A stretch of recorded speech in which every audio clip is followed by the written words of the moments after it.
Let's start at the start. If you have one offer, odds are, what's the offer price going to be? Asking price.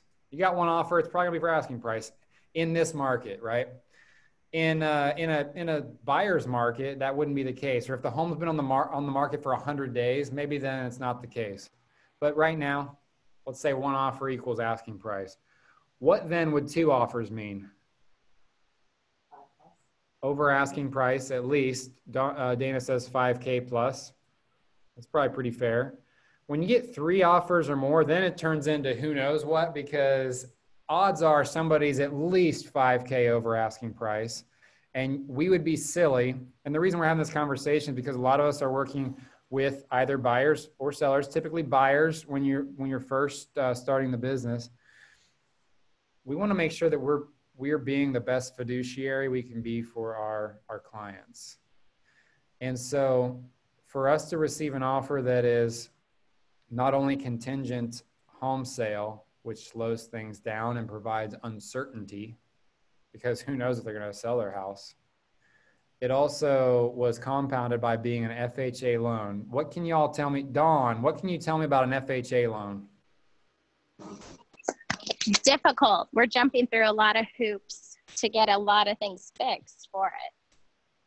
So it's Dawn's on the sales side, and the contract that they accepted was an FHA type loan.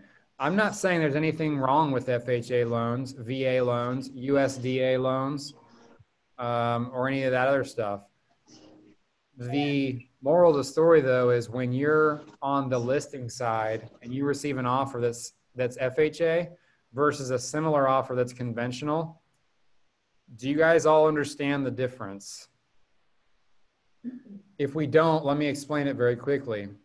With cash is king, right? Cash can typically close early because somebody already has it. They're not getting funded by a third party, like a lender, and there's no appraisal because they're not dealing with a lender. They just pay straight up. They can normally close in 10 to 14 days. It's beautiful. Unfortunately, we very rarely deal with cash offers. Next, we have conventional offers. Conventional offers are straightforward. They are typically unaccompanied with extra hoops to jump through. They close typically within 30 to 40 days, sometimes sooner. And really all they require is an appraisal. Then you have VA type loans, which are great for the person who's the buyer. Unfortunately, they do take a long time to close, typically. Longer, let's say 45 days on average. And they require some additional hoops to jump through. So Dawn currently has an FHA. FHA is very similar to VA in that they take a little bit longer to close typically, and there are additional hoops to jump through that are safety related. So for instance, Dawn has to fix some chipping paint on the outside of the house because this house was in 1978, and therefore it's got a potential for 1913, Josh. So it's old. New build. He also has to, and these are all very typical. The other thing she has to do is install a handrail. Going down to the basement. Handrail. Now, some of these things you can do yourself. Some of these things would be a bear. So she's going to try and get a painter out there to do the outside. And then the third thing she has to do is get the foundation looked at from an inspector. That sucks. If we would have had a conventional loan, this would have all been so much easier to close sooner. But now we're dealing with some headache. It will all work out in the end. I'm sure of it. It's just extra hoops you got to jump through. So when Katie says it's not a perfect offer, or it's not the best offer, that's what she means. FHAs take a little bit longer, and from the seller side, it's a little bit more stressful typically. Additionally, from our side as well. What else? What were some of the other terms you talked about? Appraisal gap. Do you guys know what appraisal gap means? Michael's shaking his head no, so we'll explain it. Can somebody explain appraisal gap. It's when the appraisal comes in below what the offer for the home is. So if you accepted an offer for 225 and they appraise it and it comes in at 215, your gap is at 10K. Exactly. And what buyers are doing right now, if they have enough liquid assets, is basically they're saying, if this doesn't appraise, so in his situation, maybe we'll bring $5,000 to bridge that gap. So from the seller's side, you have a little bit more comfort knowing that you're going to make 220 instead of 215, which is still, 5,000 short of 225, but it's a nice consolation prize. So whenever you hear the term appraisal gap, that means that in the contract we wrote, we're giving the seller an additional bit of money if it doesn't appraise. So on the, let's say we are a seller. What would a great offer look like? Let's say my house is priced at 250. Just shout some stuff out, everyone. 275 cash. Oh. Sold. You didn't say dream, no dream. Okay, let's take cash out of the equation because it happens so rarely. Yeah, conventional loan, pre-approved. Good percentage of money down.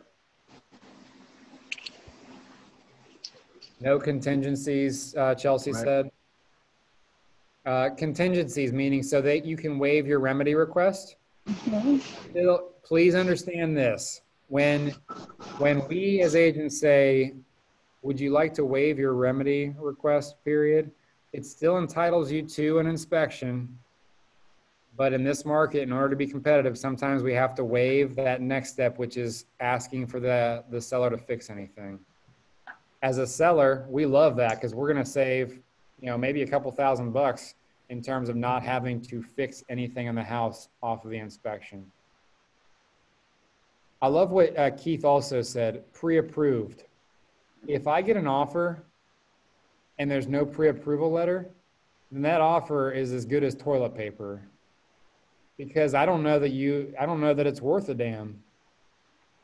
Always make sure, and Michael, this goes back to your question from earlier, always make sure that your folks are pre-approved and that you have the letter. The letter will come in the form of an email. Save that email, you'll put it in your loop, you'll share it alongside your offer. That, therefore, the person who is on the receiving end of that offer, psychologically, knows that you can afford the home. What else would be good about the offer? What would a good offer look like? What about closing time frame?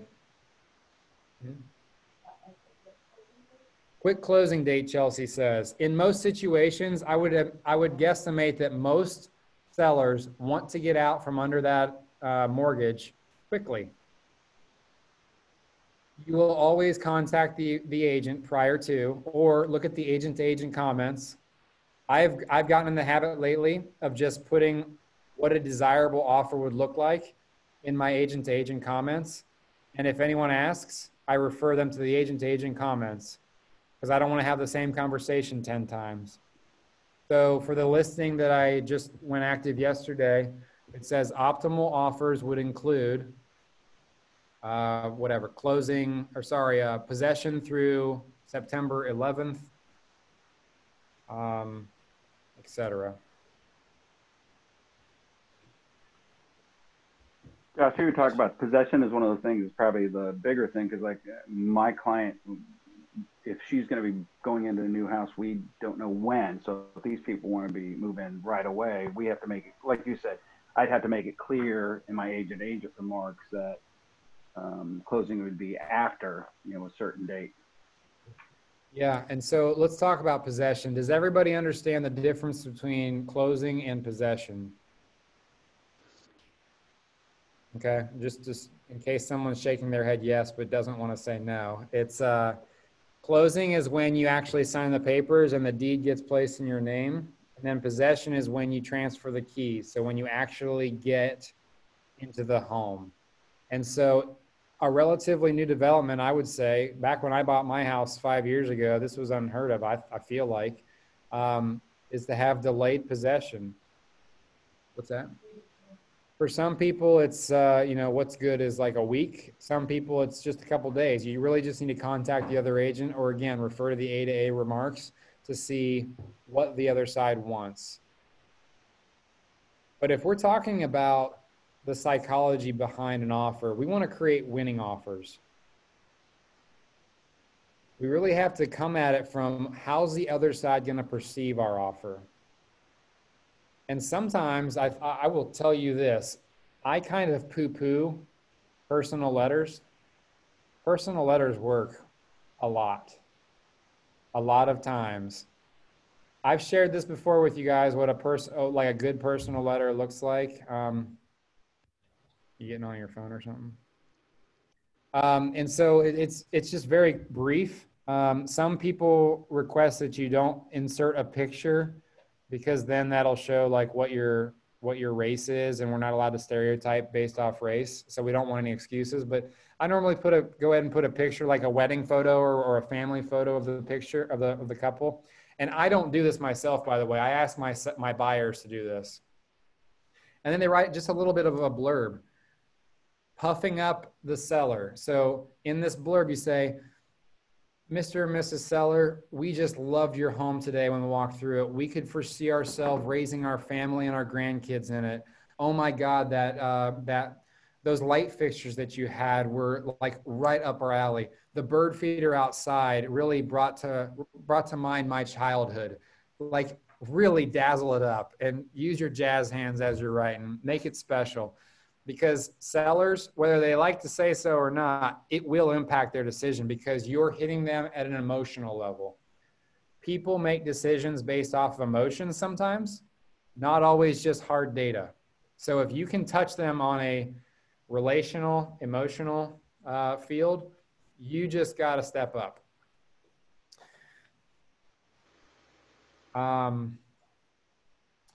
Some agents say, don't submit a letter because I'm not going to give it to them. Just follow the rules. Whatever they're telling you to do, follow the rules. When in doubt, write a letter though.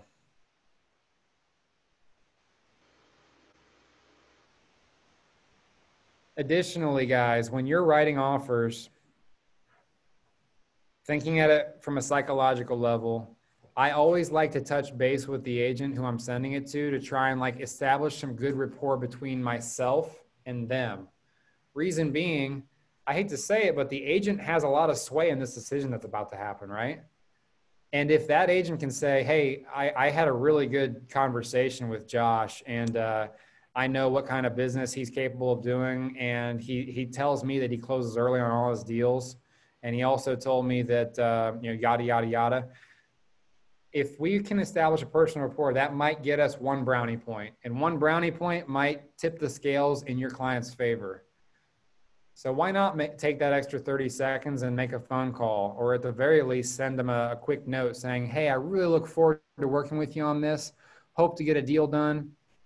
Can't wait to see that signed contract. Plant the seed of positivity then and there. But just don't be afraid to take the extra step, I guess. From a seller side, so we're talking about things from both sides. Keith, you got 3 offers on your property. Yes. Talk me through the receiving end. What was the deal breaker that made you choose one over the other 2? Okay, all 3 came in at the same price. It was the deal of where, okay, I've already got an offer, give me your best. And they still came in at the listed price. But the contingencies were different. One wanted a contingency of going into contract, but then getting a contractor to price vinyl siding for the home and then rewrite the contract once that was done. No way I wanted to touch that thing. It was just weird. The other one, the buyers were not pre-approved, and it was just kind of they were talking, possibly going FHA. They weren't for sure what they wanted to do with that. So, but then the one I accepted was a clean offer contingent upon appraisal. They had the pre-approval already written, no other contingencies, no other restraints or anything. So it was just a clean list price. We're pre-approved, get the house inspected and approved, and we're good. So Nice. So your decision was made pretty easy for you. yes. I will say that 9 times out of 10, even when you're in a multiple offer situation like Keith was, there will be one offer that stands out above and beyond. So very rarely is it like, oh, this or that. Oh, I just don't know. Most of the time that your decision's kind of made for you. Did you ask for a backup offer, Keith? I did not. This is one of the things that I want to start challenging us on. So Dana is about to list her house. My hope would be that she gets a couple offers. What happens if the first offer just turns out to be a turd of a person and they try to restructure everything when you're in contract and you just can't stand working with them? And hopefully, Keith, that won't happen for you. And I think most agents in our MLS fail on this one thing, and that is getting backup offers. A backup offer will give your seller some like positive reinforcement. It will also give you leverage. So I went in this past weekend, I had a listing. We got 5 offers on it. One of them stood out as the best one. It was conventional versus FHA. And this last year, I really started to institute this practice. I went to the other next best offer. So I always try and rank them. Me and the sellers, before we get off the phone, I say, okay, so we're definitely going to go with this offer. Give me your number 2. Okay, I'm going to go to them first and try to get them to be a backup offer. What's your number 3? I like to have 2 backups if possible, but at the very least 1. Reason being, when primary offer, the one that we accepted, when they gave us an offer of as is, and then they got their inspection, they started to throw out, hey, what's the scoop on the chimney? Any chance that the seller will do anything about that? I started getting pissed off, honestly, and I sent them a note. I said, unfortunately, ma'am, we are in contract as is, and we chose your offer based off of that. And so if you're going to start asking for stuff, I may have to talk to our backup offer. It might sound like kind of a chachi move or a bully move, but your job is to watch out for your clients. Your job is not to be singing kumbaya with the other realtor throughout the whole transaction. You hope that that's what happens, but sometimes you got to play hardball, and sometimes that means busting out that leverage card. I don't ever feel great about doing that because I think I sound kind of like a dick, and I don't want to do that all the time. But at the end of the day, she stopped asking questions about what we're going to fix, and she said, okay, we're good. I think she realized that in this market, she finally won a house. She should just shut her face and be happy about it. Man, I'm getting fired up just thinking about it. Ugh. So backup offers are super important, and something that it does require just one additional document, but it's super easy. And if you guys get in that situation, so Dana, this weekend, you're going to have hopefully a clear cut number 1, and then maybe 2 or 3 others. Come up with your number 2, and then go to them and say, hey, we would love it if you would be a backup offer. Thinking psychologically now, being a backup offer has there's no ties to anything. You can actually leave backup offer status at any point. If you were to find a new house, you can keep looking for other houses. It's safe. It's safe as safe can be. There's no financial requirement. Your timelines begin once you become primary. So it's really a safe call. And Josh, I have a question about that because I have a backup offer. You and I have talked about this, but how long, you said, you know, keep them kind of hanging as long as you can. Is there a cutoff point that it would be my responsibility to contact the other agent and say, hey, I mean, we've kind of spatted here and there. If you close on like the property, you should probably tell the other person, hey, by the way, we closed. Closing is it. Honestly, you want to keep them dragging. You want to keep them going. You want to keep them on the hook as long as possible, because you never know. Okay. Never know what's going to happen. Okay. Josh, what's the extra paperwork you were saying about for a secondary offer like that? It's literally just a counter offer. Called what? It's a counter offer. Let me see if I can find it. I'm going to show you real quick because we just did this. What was the address right here? That's not it. Please hold. It's only one more step. It's literally a counter offer, and when you go down here to the box, you just type in backup and it'll auto-populate. It'll auto-populate 1 through 4. The only thing that you add, sorry, hold on. I meant to share my screen. I didn't do it. Gee whiz, I'm an idiot. Okay, share. Am I sharing my screen now? Yes. All right. It's a counter offer in .loop. Yeah. When you open this up, you type in this big box, and you type in backup. This will all auto-populate, numbers 1 through 4. The only thing you have to type in yourself is the date that it's scheduled to close. And then number 5 is you're essentially renegotiating what their purchase price would be along with all their terms. So I just took everything that they wrote in their contract and wrote that down basically in a couple long sentences here. Okay, got it. Then you have to send it to both of them for signature. So I got my sellers to sign it, and then they actually have signed it. It's just not in the right loop right now. But I tell you what, it's peace of mind knowing that you have another avenue for selling this home, even if the crap hits the fan. I had to exercise a backup offer earlier this year, and honestly, it was stressful, but we blessed that backup offer. They were so excited. They were the right one to go with from the get-go, and everyone knew it, but we had an offer we couldn't refuse. And that sometimes happens. Sometimes you got to go with your gut, I guess. But it all paid off in the end. So good question, Dawn. Keep them on the string as long as possible. For those of us that haven't used .loop or DocuSign or anything yet, should we learn .loop? The question is being asked, should we learn .loop right now? It's stinky timing right now. Let's get you in the need to write a contract, and then we'll play it by ear, because we should be seeing DocuSign at the start of September.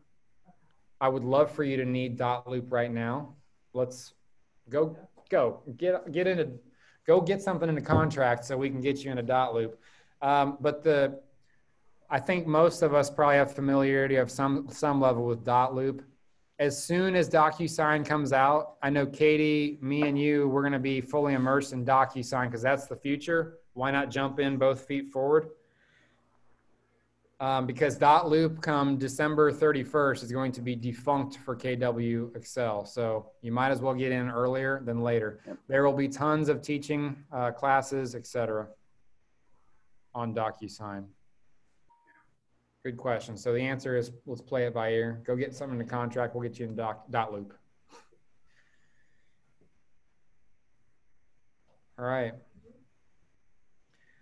So I think we covered a lot here with offers and the psychology. From a seller side, as a buyer, you better make me feel special, and you better make me feel warm all over if I'm going to present your offer to the sellers. And as a buyer, you better bring it. You better bring the heat. And what that means is having a really strong conversation with your buyers before we get too far into this, saying, hey, super competitive market. Here's what winning bids are these days. I will never advise you not to get an inspection, But what I will say is that most winning offers these days are waiving the remedy in our market. Keith, if that's not happening down where you're at, then don't reinvent the wheel. Yeah, it's not yet, but it's going to. Cool. All right, guys. Any questions for me? Hey, I did want to say something. So Dana is going to be the first member of our coaching program to borrow from the coaching program stash. I have purchased for us a stash of lock boxes, Supras. I got 2 lock boxes, 2 Supras. I have some sign holders. I don't have the actual signs. I need to make like a generic sign until you guys are able to afford to get your own stuff. We also have 5 generic open house directional signs. We also have some other stuff that I will take a picture of our inventory. And if you guys have the need, we can borrow accordingly. Please don't ruin my new babies, okay? Take good care of our stuff because we will all use it in the future. Cool? Hey, good question though. Where do I go to find Keller Williams stash? Like polo shirts, jackets, et cetera, et cetera. The Red Store, I think it's called. Yep. Or go anywhere where they do embroidery. That's sure what I didn't know if I could use one of our Excel logos. Someone down there in old Jackson, I'm sure, will hook you up real good. Okay. Cool. I want to see a polo with your face embroidered on it. Life size? Yes, absolutely. Yeah. All right, guys. Thanks for all you do. Holler at me if you need anything. When I send you a lead, reach out ASAP. Don't overthink it. Pick up the phone call. Okay. Love you all. Bye. Thank y'all.